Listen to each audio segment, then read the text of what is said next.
Here's a piece of advice. Don't buy MCAT books.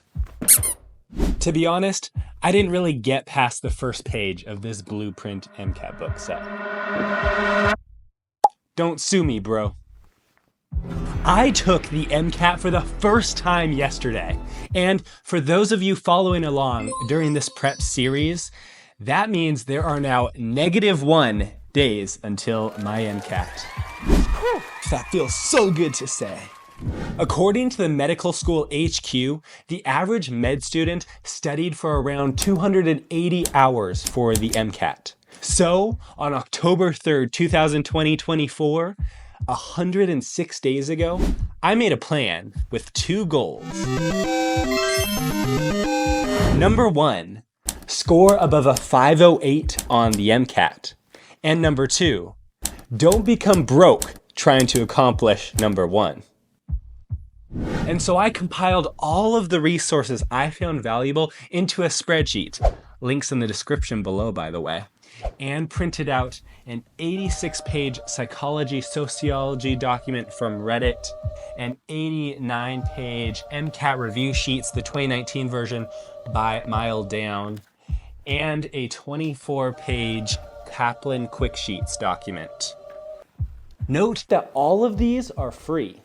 Goal 2. But the question remains, will they help me accomplish goal 1? I used ChatGPT to create a month-long study plan to complete the 89-page MileDown review sheets document. And sadly though, classes inevitably got in the way. And so I pushed back completing this until December 9th, just over 2 months since I began studying. And meanwhile, I also supplemented that with completing the psychology and sociology document and the Kaplan quick sheets. And then immediately after finals week of college, on December 15th, I completed my second ever full-length practice exam, which was free, by the way, by Jack Weston. You should go check out their exams. The first full length I ever took was before taking biochemistry, so I scored an unfortunate 495.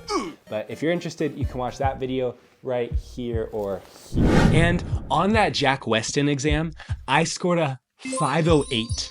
So it seems that my free resources have been helping me accomplish goal 1. Over winter break, I hampered down and heavily studied for a total of around 100 hours. During that time, I completed 3 official AAMC practice exams and had them spaced out about a week apart and then reviewed each. From those full lengths, my scores ranged from 505 to 526. Yeah, that's a big difference.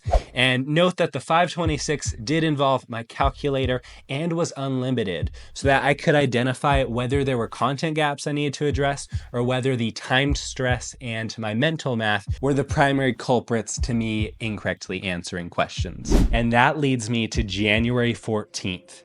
2 days before my exam. I scouted out my test location to avoid surprises on the exam day.